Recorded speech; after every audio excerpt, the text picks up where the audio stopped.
What is up, Nerf Nation? I'm Naptown Nerf, and today we're going to look at a modified Stryfe that I modified the internals to, and my friend Daniel, or Dart Dragon, did the paint job on. This is a blaster that he sent to me, basically a commission blaster, and he asked me to put a select fire kit into this, install a Morpheus cage, and he wanted Fang revamps, but we weren't able to do that, and I'll get into that more in a second. But he wanted me to basically do all the internal mods and also install the select fire kit like I did in Sub-Zero behind me. So very similar internal mods to Sub-Zero except for a different cage. But let's go over the things I had issues with this time around when installing the select fire kit, because I really wanted to let you guys know the troubleshooting I had to do. So when you guys are looking at my mod guide for the select fire kit, you can kind of add these things into that, and hopefully it helps you out, because there's definitely a few issues that I found installing this the second time around that I definitely did not have when I installed the select fire kit into Sub-Zero behind me. The blaster is completely rewired with 16 AWG wire, just like Sub-Zero. The motor cage has a removable Dean's connector, so you can easily remove it and do any changes you need to the motor cage or put in a totally different motor cage. Very standard mods. I basically do that on all blasters that it makes sense to do that on. We were originally going to put Fang revamp motors, a 2S motor in here, but the select fire kit did not like 2S at all. I was having nothing but problems when trying to run it off a 2S. The first battery I used, it basically was flashing a red light like it didn't have enough juice in the LiPo, and the LiPo was fully charged, so I don't really understand why that was. I made sure the setting was set at a voltage where it shouldn't have been showing an alarm for it being, low voltage, which is kind of the alarm I thought I was getting. And then when I tried a different 2S motor, a little beefier one, it did work a little bit better, but after about 3 shots, the red light would flash again and wouldn't let you shoot for a few seconds, and then it would stop, and then you could fire again. So definitely not usable in a war scenario, which is very important to my friend Daniel, because he wars with the SENC all the time, and he also does a lot of Nerf gameplay footage at those wars. So definitely check out his channel. I will link that in the description box below. He does some cool stuff. But he did a great job painting this blaster. I believe he used a duplicolor vinyl dye, and then he went on and put a duplicolor, I'm guessing this is a Quasar blue, but I'm not positive. I know he likes that color a lot. And then he hand painted the white and the white stripes and the white on the jam door here, along with the white stripe on the left side of the blaster. And then I believe he used a white vinyl dye on the jam door, leaving that top portion orange so it wouldn't flake off because of, moving the jam door up and down. So very nicely done. Pretty cool. We added a 3D printed Bubbalillo style rev trigger, which is very nice, and then a worker extended mag release.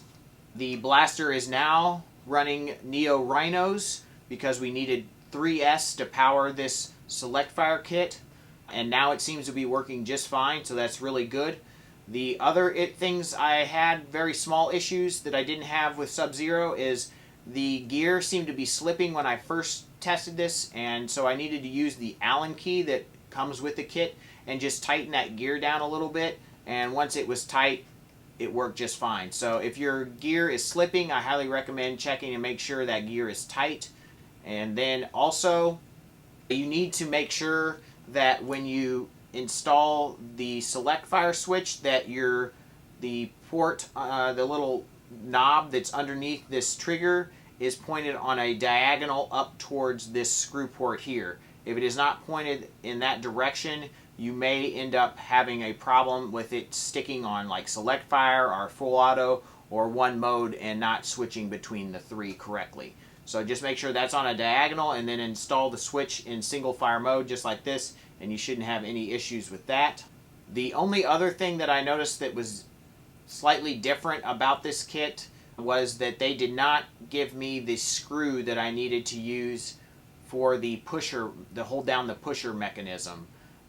that screw is, you're supposed to use a different screw than what was originally in the Stryfe, because the pusher arm will hit it when it's rotating.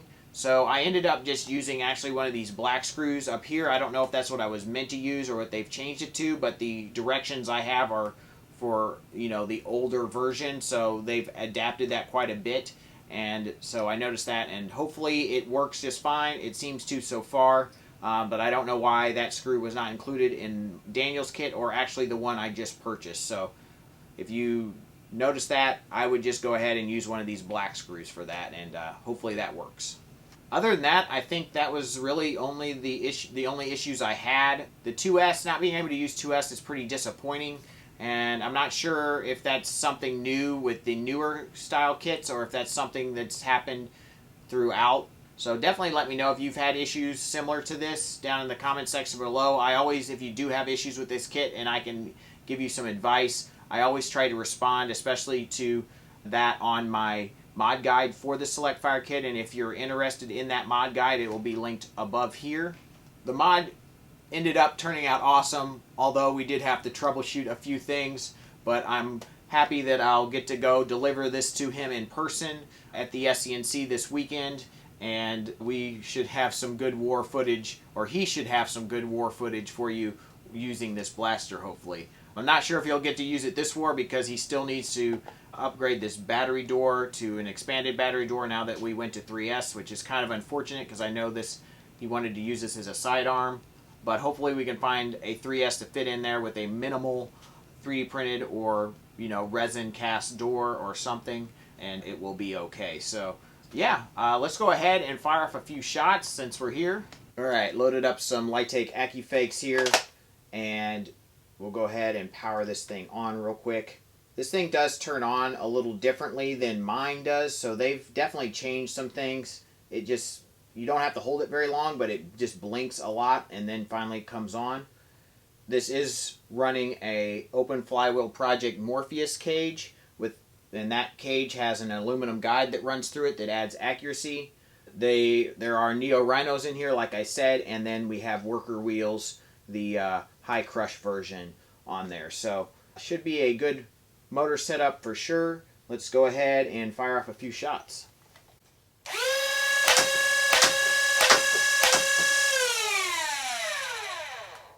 Switch to burst.